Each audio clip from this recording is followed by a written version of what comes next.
Game of Thrones turned into a steaming pile of garbage towards the end with nonsense storylines, like Arya being able to suddenly leap across a football field to stab an ice zombie out of existence, and it kind of has to be blamed on the Red Wedding. More specifically, though, it needs to be blamed on D&D, the showrunners' misinterpretation of the Red Wedding and what made it such a gut-punch phenomenal moment. And traumatic, don't forget traumatic. In a previous TikTok where I complained about Cersei blowing up the Sept, I got this comment where they said, David and Dan D&D reached the point where they couldn't handle the complexity from the books, and so they just blew up all the threads, which I do agree with to a degree, but I think it's kind of deeper than that, and I don't know that they ever quite understood the point of a lot of these threads, namely this one, the Red Wedding, because I think for them, they learned the wrong lessons from the Red Wedding, and then tried to apply that to the later, seasons of the show, to this result. Oh my god.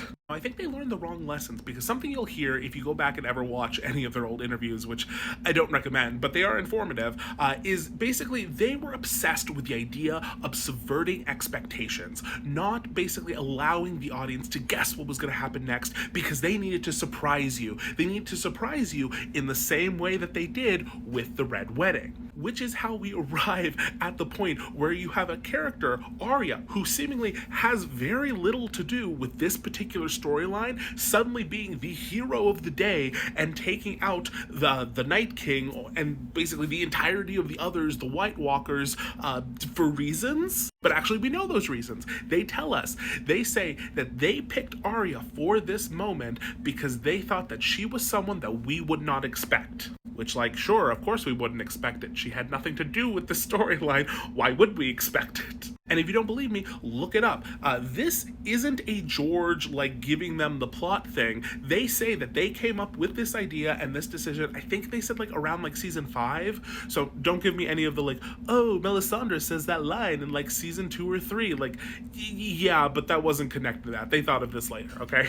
But again, they landed on this choice, on Arya being the one to do this, because they thought it was the not obvious choice. The obvious choices being, Jon Snow, Daenerys, even Jaime, someone who tangentially could be related to the idea of, destroying the cold oppositional force, the evil force of the story, and instead giving it to Arya because she has ninja skills now. Ugh. And I'm sorry, but this idea that, we have to subvert expectations, we have to, trick the audience, is so clearly a misinterpretation of the Red Wedding storyline. And in a way, I can kind of see how you get there, because yes, the Red Wedding has always been praised, whether it was in a TV show or, years ago when the books were first released, as being this, crazy subversion of expectations, as this gut punch that, you might not have seen coming. And so I get it in that regards, but the subversion of expectations isn't just to surprise the audience. That isn't what George is doing with this piece. Because even though the Red Wedding is surprising, it is the only logical conclusion to the story pieces that George has set up.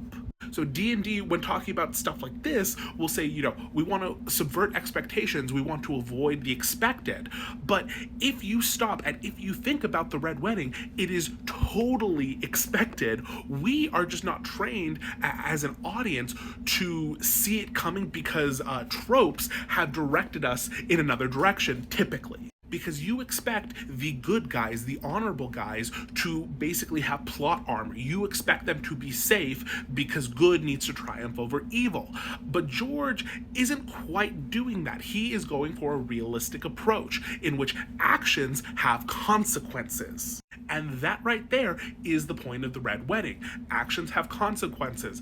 When you are fighting a war, there are all of these moving set pieces, chess pieces, and if you move the wrong ones in the wrong way, it's going to lead to a particular outcome. This. The Red Wedding doesn't exist in a vacuum, if you will. It is the natural progression of the events and the missteps that the Starks make in the story. And the only reason that you don't see it coming is because you are so used to, the good people, the honorable people, being safe despite their mistakes. But in a realistic approach, they're not going to be. They are in danger. They are in as much danger as any other of the big players would be. And, when you make enough of these mistakes, they come to fruition. And really, the concept of action and consequence can be applied to the entire series. That is the point.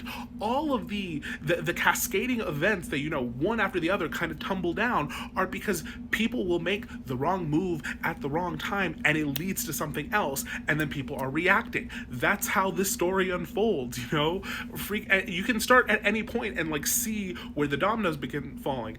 Ned, makes the wrong move with Cersei, inadvertently gets captured, inadvertently gets killed, and that leads to the War of the Five Kings starting. We can go earlier.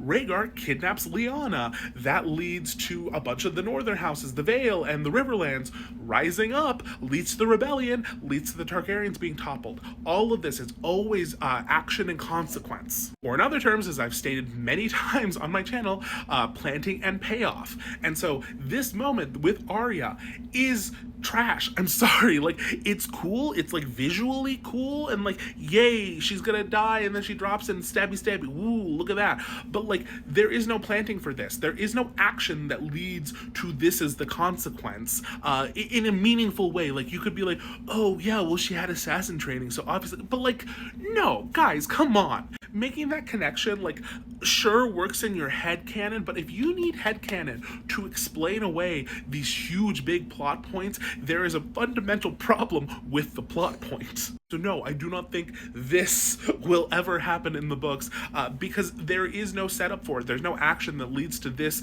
particular like combination of people and scenarios as an option. I think that if there even is a Night King, which again, in the books at this point, there isn't, but even if there would be like some kind of, main baddie, it's not going to be Arya. It's going to be one of the people that has been set up as the opposition to those forces. It's going to be a Jon, possibly, whose whole storyline is revolving against the fight against the others. It's going to be a Dany, who is set up as the oppositional force to the others. It could even like be a Jaime, just because like at least there's some thematic tying with the whole Kingslayer thing. Anything but this nonsense. Anyway, let me know what you want me to talk about the show for next show Friday, and I will do it. Okay, goodbye, friends.